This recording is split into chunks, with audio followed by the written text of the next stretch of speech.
ito ng toyo.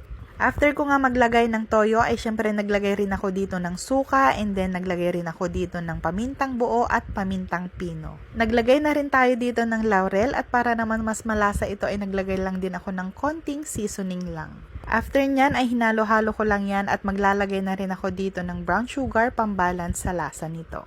At ito na nga mga mare ang lalong magpapasarap sa ating adobong isaw ng baboy, ang Del Monte Pineapple Juice. At nilagay ko lang po ang isang buong lata dyan para mas masarap. Tinanggal ko na rin pala dyan yung dahon ng laurel and then pinakuluan ko lang po ito ng 15 minutes at ito na nga nagmantika na yan and then nilagay ko na nga rin dito ang siling green at siling labuyo. At after ko nga mailagay ang siling green at siling labuyo ay hinalo-halo ko pa ito for about 1 minute lang para maluto yung sili natin.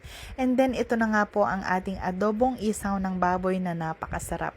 Grabe, ang perfect talaga nito mga mare dahil hindi